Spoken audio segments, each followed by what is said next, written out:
Welcome to Real Estate Real World, where we talk to the movers, shakers, and leaders that are getting it done right now in the real estate industry and beyond.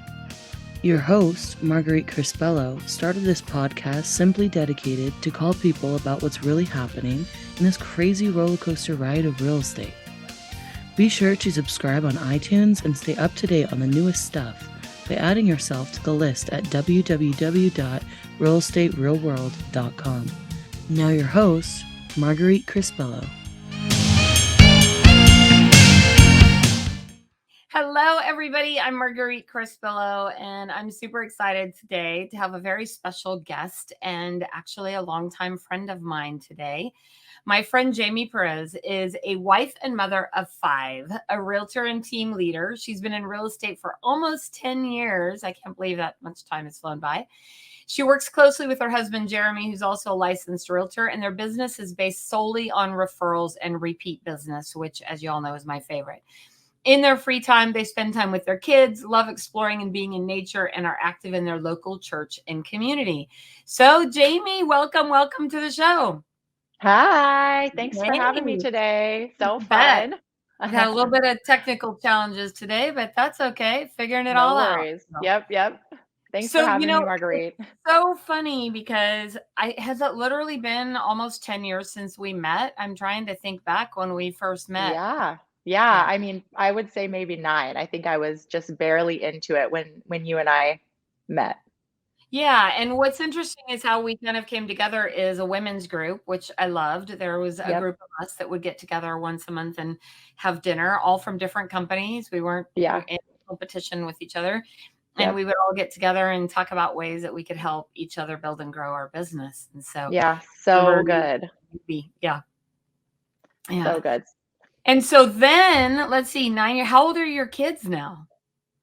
So I've got a 6-year-old, 8-year-old, a 15, 16, 15, 17, and 17. So all the way from 6 to 17. And back then, I mean, I started when I only had 3 older girls, and my baby was my 8-year-old now was in my belly. Was when I was kind of getting rolling. So yeah, it's funny because I've been in real estate 29 years now, so forever. Ooh. And when I first started, my son Jake, well, for the first year I did real estate, I did loans, and I hated that. That was no fun. And then I went to work as an assistant for a top producing agent. And I remember carrying my son Jake in a little baby carrier. He was just a couple months old, and he's now 27 and expecting their first baby. Oh, so exciting. I know. It's really cool. And so, well, what made you decide to actually get into real estate? Like, what was that thought process like?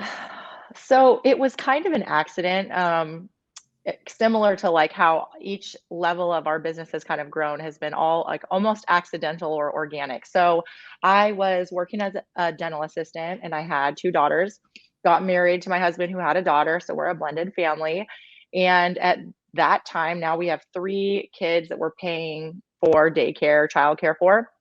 And it just doesn't make sense to work for what you're paying in daycare. So I stepped back from the dental world. I was just working kind of part-time there, and I ended up doing some assistant work for a top producer in the area. One of my real estate agent that sold me my first house introduced me to her friend. And he had me just doing some like marketing, accounting, just like little stuff for him on the side. And he showed up at my door one day, and he had all my real estate books in his hand, and he said, "Hey, I signed you up. You're getting licensed." And I was like, there's no way I can do that. There's no way. I have, kids, and nope, I can't do it. He said, "Well, too late. I already signed you up. So you start tomorrow." Oh my God. And so I did. So I did my classes, and of course, like I loved what I was doing for him on the side. I loved, housing. I had bought a house. I loved real estate and design and all that stuff, but I never thought that I would be capable of actually being a real estate agent that was successful and able to grow a business. So fast forward, I got my license. Struggled for a few months, like most people do when they first get licensed, and got into contract on my first deal, and actually closed it on Hudson's birthday. So my 8-year-old's birthday, was in labor on closing day. So It was Oh, such a foreshadowing of what was to come while I was, getting my epidural and I had my laptop, docu-signing the final docs. So yeah, so that's, like I said, it was a super accident. Really, my mentor, who's amazing, just kind of, and was my employer at the time. He was, having me do some work for him, just kind of pushed me into it and said, "Hey, I see something in you that would maybe be decent at this. So let's try it out." And I'm so thankful for him. that's awesome. And who is that? Can Yeah. you say his name? Yeah, Mike Trainer. Okay, awesome. Yep. Yeah, Yep. he's been So around I for a long time. Yep, and I worked side by side with him for quite a while until I was kind of ready to grow my own team, which I, learned from him. And so we both agreed it was kind of best to, do things separately, but we still talk often. We still really, if I have, random questions that come up, sometimes I'll still reach back out to him and bounce things off him and him to me. So it's a great, mentors are important. Good Yeah, relationship. I agree 100%. It's funny Yeah. because the guy I started under is Luigi Caprio, who's still in real Oh, estate. yep. Yep. And it's so funny because when I run into him now he's like, "You like went way past me." And I said, "Well, that wasn't, it wasn't an intent. It just was, that's how Yep. it worked." And when you train with somebody great, I think everybody that ever trains somebody, your goal is at some point. Like you want that. Like I want that Absolutely. for anybody I've ever trained and coached. My hope Yep. is that they outgrow me. It's funny because one of Absolutely. the guys on my team right now, he's so committed to outproducing me right now. And he literally sends me a text every single day. I'll give him a little shout out, Brian. And he sends me a text every day. "I'm going to get you. I'm on my way. I'm hustling. I'm like, I'm so excited. I can't wait for I him to love that. actually happen." Right. Yep, yep. I love like nothing more than when someone on my team hits a goal that like far surpasses a goal I've set, or hits a milestone that is just it felt untouchable for myself, or when I first met them as an agent and watched them start, it felt untouchable, and to watch them hit those goals and just do business so much better than I could even imagine. I think that's like probably the most fulfilling part for me. So yeah, Isn't I it? feel you on that. I love it. Well, what made you decide to start a team? Like you kind of said, everything has been accidental. So how did that Yeah, really yeah.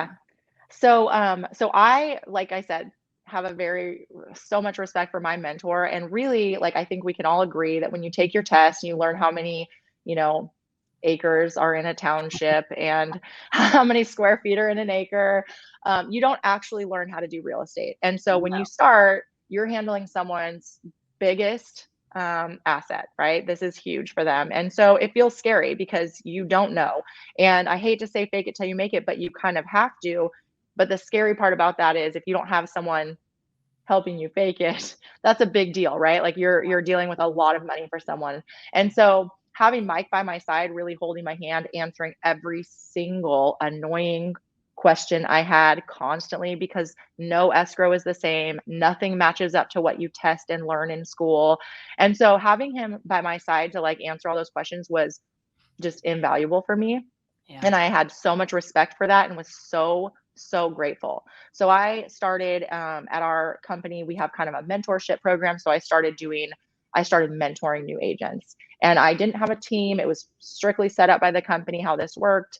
And basically, my first set of mentors, I realized how much I loved pouring into people and how much I, like you said, just loved watching them grow and surpass me and just be amazing. There's more than enough business for everyone. So I loved teaching people what I was doing and how to do it and how to do it well.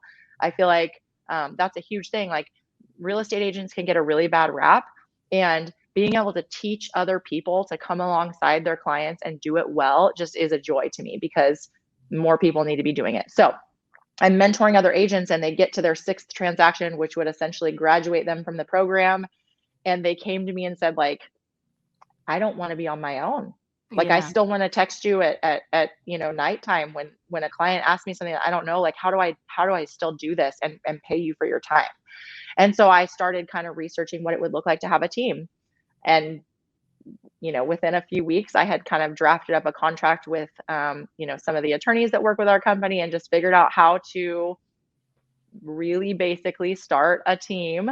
And I had no idea what that meant or what it would look like. But I knew that I loved growing other people. And I was like, really had a heart for that. So then it grew from there. My husband at the time worked for a construction company full time. So he was not licensed and gone at 6 a.m. and not home till 6 p.m. And so I found myself really juggling team stuff, my real estate business that was like amazingly blessed and growing. And then also at the time, 4 kids and pregnant. And so we had a conversation that just said, hey, like, we love this life, right? But we're not able to do it together. We're passing ships in the night because we're trying to balance both. And so he decided to get licensed, and we had this big plan to have him come onto the team with me. And after we paid off debt and saved so much money and all those things, and about 2 weeks later, none of our milestones had been met yet. We just started, and we looked at each other one morning and we just said, "This is not working. Like, it's time." And he put in his 2-week notice at his job, and he just jumped off the cliff and did it. Wow. And so that really, when he left his job and came home to work with me, and he is an amazing husband, like so great at, he doesn't have any like her duties, his duties, right? Whatever we do together. So he would do bedtime and pack lunches and do dishes. And he would also go show houses, do inspections, meet clients. So he was doing everything with me. And that really allowed us to grow and also grow the team, which was so fun. That was like a fun side of it, to grow the team and to pour into people. And having him to take over some of that other stuff was allowing me to do that a little bit more. So it's great because I feel blessed that my husband, has been in the real estate industry a long time, and he's retired now. We retired him in 2018. And so he gets to just be my personal assistant all the time, right? Such a good guy. He's so good. He's like, he goes out and puts lock boxes on, and even Yep. shows property if I need him to. And, Yep. which I think is, it's such a different world now that is so much more acceptable, which I love. Totally. Yeah. And It's I great. love that opportunity to work with him. And so how do you think it's been? Like, I'm always curious about this because I raised my kids in the real estate industry. I mean, they never knew anything different. Yeah. How do you think it works with your kids? Like, how do you think your kids have adapted? I mean, they really don't know any different either, right? So Yeah, they don't. So they're pretty great. Like, they deal with me working a lot. And they obviously reap the benefits of that too, right? So I always say, like, it's a blessing and a curse to be able to work anywhere. So I can be anywhere with my kids. I can pick up anybody, take anybody anywhere, and be at any game, practice, or event at almost any time. I basically make my own schedule, or I should be. And so I schedule in their stuff first. And sometimes that means I have to take a call, and sometimes that means I'm negotiating via text or email. And so they've learned to adapt to that. And I have learned over the years what they need from me to be okay with it. And so I would say, like, most of my kids roll pretty well with it. They know the look in the car when it's time to hop on a phone call. And they know when I set my phone down in the other room, like, they love that. They're so appreciative of that. So it has not always been easy. It's been a definite, like, they're learning that real estate and a 9 to 5 job are very different things. And the benefits to those things are very different. We have the ability to grow at a rate or a pace that another, maybe a 9 to 5 job in an office doesn't have that same ability. And we have the ability to pull back when we want to pull back, and pour in when we want to pour in, and grow beyond our greatest expectations. And so they're learning to see the hard work that goes along with that. But it's not always easy. I definitely get especially my amazing teenage girls are quick to call me out on my overworking sometimes, and my priorities. I mean, they'll check me, and they'll check me well. So I appreciate it. Although that has been one of the struggles for me, is just, learning to balance. I'll say the word balance, both. Yeah. I say, I just did a little team event the other week, and we started off by talking about, what is your limiting belief, right? So let's just put it out there, and then let's get rid of it. And I started, and my limiting belief is, it always has been, is very centered around my family. Half of me wants to be baking fresh sourdough feeding the chickens and singing with the kids and doing crafts and having fresh baked cookies every day. And the other half of me split right down the middle wants to be closing deals, taking names, growing my team, out and about. And so the limiting belief for me is what I was sharing with my team is that the limiting belief is that you can't do both, Jamie. You can't do both. But the thing is, like, we can. We really can. Which is like, I'm trying to get my kids to see, especially my older kids right now, like, what a blessing that is, Oh, because so much. you don't always have that opportunity. And the fact of the matter is, I love both so much. And thankfully, my husband has been able to like come work alongside of me, because that definitely allows me to do both better, when I can balance with him. But the fact of the matter is, they're learning that there is give and take, and there's sacrifice, and there's benefits, and it's hard, and it's not always easy. You know, And I love that. it's so funny because I remember when my kids were little, I would always take like 2 weeks off at Christmas, right? Like from the Yeah. holidays through November to spend some time with them while they were on their Christmas break. Yeah. But I quickly learned that I'm a better mom because I work. You know? Yes. Like, Yep. as much as I loved being home and spending time with them, I'm with you. I always love working as well. And I'm Yep. sure they probably consider me a bit of an not alcoholic, over workaholic. Maybe. I'm not an alcoholic for the record. I don't drink. I'm all, let's chat, Marguerite. That's a whole different podcast. Oh, workaholic. Yep. I feel But you on that. but it's funny because my kids are now grown, and I remember asking them, like my youngest is 26 and 27. I remember asking them, like, what was it like growing up with, a crazy real estate mom? And they're like, well, Mom, we never knew any different. But the truth is, you were always there whenever we needed you, and you were there for events, and you got to be and participate in just about everything we did, which I think is truly the beauty of real estate, right? Yeah, it really is. The Yeah. flexibility of it. And my heart is like, my team is pretty primarily, except for one agent who's newly married without kids yet, but will have a family. Like, my team is very heavy on like, it's moms. It's all moms and Jeremy, right? And so and I love that we're growing together. We're learning together what works for our kids and for everybody, individuals, families, and we can bounce things off each other. Like, how do you handle this and how do you handle that? And honestly, I have learned over the years to create more boundaries so my kids, they feel like they are, which they are, but sometimes work seems to take over the priority. They are first priority. My family is. And I've learned over the years some boundaries to put into place that help them feel that more, as I'm watching and learning what I did wrong and seeing how I could have done it better. I'm learning every day new boundaries to put into place to where they are feeling like they are the priority, and still seeing all the hard work it takes into growing this business and creating this legacy for our family and for our community that we love so much, right? Yeah. But they see the hard work it goes into it, but they also see the sacrifice and the boundaries that we put in place, right? That's equally as important. Absolutely. Well, so over this last year, you made like this huge leap of faith. By crazy as it sounds, you put your house on the market and bought a house in the country. So you went from living in town in a normal little neighborhood to on 5 acres, right?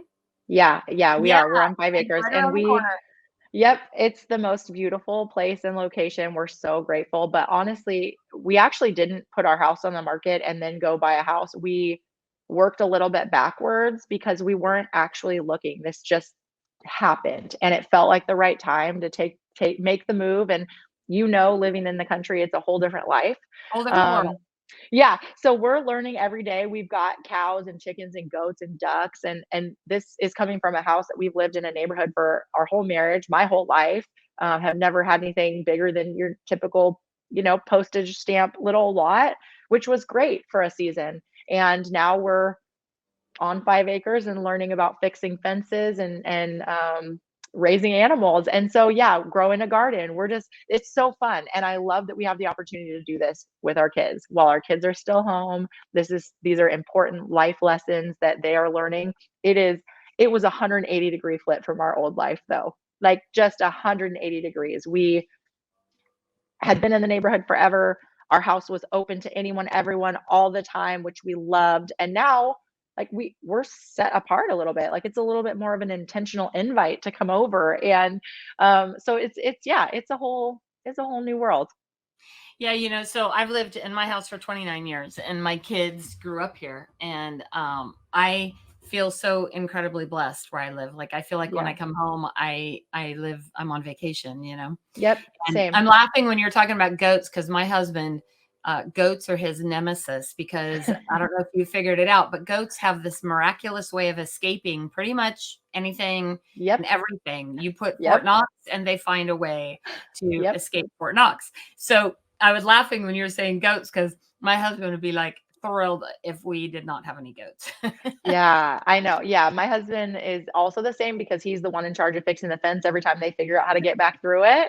And so the other just a week ago, I was on my team meeting in this same similar spot, and I'm looking out my bedroom window, and all of a sudden there's a contractor working on something back there, and here comes 7 goats walking up to him, and the guy kind of like not normal, right? He kind of stops and looks, and I'm just dying because I'm just watching them kind of walk around like they own the backyard. So yeah, they're so fun. But again, what made me realize that like when we moved into this house, it's a whole different feeling, right? And it doesn't matter if it's this house on 5 acres or any house. Like what it made me realize was like why I love real estate so much, not on the coaching side, not on the team side, but on the like the buyer and seller side is like our home is our sanctuary. Yeah.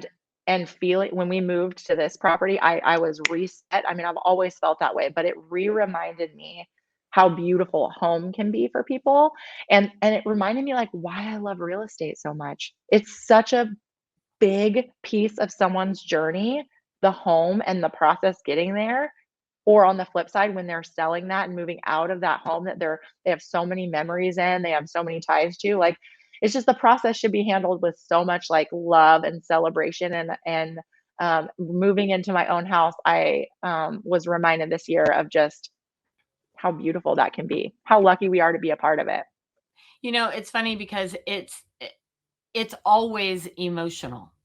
And Always. people want to say that it's not. Like, I mean, unless you're working with a specific investor who just, buys and flips properties, Yeah. 99% of the time, it's always emotional. And they Always. rarely buy the house that they have it set in their head that they're going to buy. They end up buying Yep. something completely different. Yep. And every single time that I've handled a transaction, I realize how emotional it is. And just like you said, how honored we are to be a part of that Yeah. because it's a lot. And, I think as real estate agents, we should have to buy or sell a house every couple of years so we can Agreed. appreciate what Yep. clients go through. Or like a Yep. couple of years ago, I helped my son buy a house in San Diego and I did the loan and I was like, this loan process sucks. Oh my gosh. Yeah. You got to feel the insides to know the pain people are going through. I totally get it. I was blown away. I was like, wow, and we use really great lenders, right? So it's not Yeah. like we're Yeah. using horrible people. They're great lenders. And Still it wasn't hard. them, it's just the process. It was like, Yep. oh, it was Yep. pretty traumatic. It is. It is. It is. It's such an experience, whether you're buying, selling, whatever you're doing. And a lot of times, even my investors are emotionally attached to these properties before they let them go because they've poured so much into them. There's so much risk on the table. They're even emotionally attached. So even just walking through that is an interesting, a different experience, but just so cool to be a part of it. So cool to be a part of it. So I'm curious with the market shifting, which, Yeah. it's definitely made some changes. And you are kind of part of that generation that hasn't been through a challenging market yet, right? So I've been True saying there's a that. whole generation of Yeah. agents and consumers, frankly, Mhm. who have not bought or sold real estate prior to 2010 when, Yep. the bottom of the market. So I'm curious, like, what are your thoughts and what kind of goals or plans have you set for yourself for the future with the changes that are going on in this crazy world? So, yeah, so good question. So first of all, I'm glad that I have been through what I've been through to get here before it shifted to this. I'll say that. Going through 2020, 2021, full pedal to the metal for 19, 20 months straight, Yeah. made me appreciate the shift a little bit. Just the breath of fresh air, the ability to breathe a little bit between transactions the healthier space we're in for our buyers right now, honestly. And just being able to really educate sellers and just going back to the basics, right? So I will say I'm glad that 2021 happened, the chaos, because it's making me appreciate what we're dealing with now. Now, I will say this. I learned the hard way the first time I closed $1 million deal that money does not last very long. And actually, you have been a great source of education on finances, because I'm sure we have all walked through some tough spots. So I learned that my very, second year in real estate, I closed $1 million deal, and the paycheck was more than I had made the year before as a whole. I was thrilled. I thought I was Kim Kardashian. I bought a Louis Vuitton and I booked a trip to Hawaii. And by the time I got to Hawaii, we had no money left, right? And I laughed because I learned the hard way how to not do that. Okay. We learned the hard way by being in Hawaii and having about $60 to our name and trying to have fun on that vacation. On the flip side, we did a ton of business in the last 2 years, and we did not plan for a winter. Oops. So we're fine. Yeah. We're going to be fine, right? You got to learn the hard way. But so what Jeremy and I joke, we're like, we should be sitting back, like totally relaxed right now, not worried at all, but we're not. But next time we're going to be, okay. We're going to do better next time. So what we're doing right now is we are not letting off the gas on client love, which is how we grow our business. A lot of people, I had somebody that I'm coaching ask me the other day, should I not be spending money on people right now? Should I not be spending money on events? Oh no, that's the thing you should be spending money on still. And you do what you got to do it. So right now our intention is this, with the shift of the market, going from closing 10 to 15 deals a month to maybe 5 to 10, right? It's a big shift in income. And what we're doing is we're slimming down. I say slimming down while we upgraded our house grossly the month that the market shifted. So that's fun. But we are slimming down on the convenience spending for ourselves. Okay. When you're busy in real estate, I mean, you're paying somebody to do this, you pay somebody to do that. We're slimming down on that side of things. What we're not slimming down on, and what we're absolutely not going to stop doing, is loving on our clients and loving on our people and our pop buys and our client events and our gifts and our client experience throughout the transaction is even more important now than it ever has been before. That client experience now has to be A++++, because that referral that you're going to get from that is even that much more important in this shifting market. So we're prepped, right? Like, we get it. Things have slowed down. I think Ryan Lundquist said something along the lines of 15 to 20% less volume happening, meaning that you equate that to your own business and then plan accordingly, right? Which is a good sized number. And so what we're doing is we're just slimming down on the personal spending, but we are definitely amping up on the pouring into our people, the referrals, the marketing side of that, which, when I say marketing, very intentional marketing, specifically to our sphere, our database, our past clients, our communities that we're really just kind of engulfed in. So that's kind of our goal. Our goal is to not let go of that, not stop because of fear. We don't want to say, oh, we can't do that this year because we're not sure what the market's going to be doing. Our client spending and marketing and love is the last thing that we will ever cut back on. And I'm encouraging my team and my agents to do the same thing, because I feel like people are always going to be buying and selling, whether the market is great or not so great. There's going to be agents that people are going to be choosing. Who are they going to choose? You want to be the one. You want to be the top of the mind still. You want to be the best of the best. And how do you do that? You give them a great experience. So that's perfect. And you know what? I'll tell you that what I do know is that great agents do well in any market, right? And they do well because they focus on the client experience, which I think is truly the most important thing. I mean, yep. I'm having a huge Christmas party December 3rd, for all my clients and friends. Everybody's welcome, of course. Yay. And those are I think that right now, and I honestly think it's always been this way, but it's easy to lose sight of how important the relationships are, and those relationships have got to take precedence over everything. And it's easy, I don't know where I heard this or stole it from or whatever, but recently I've learned that when people come against challenging times or have a challenge, they typically will do one of two things. They'll either use it to bury their head in the sand, or they'll use it as a launch pad. I love And that.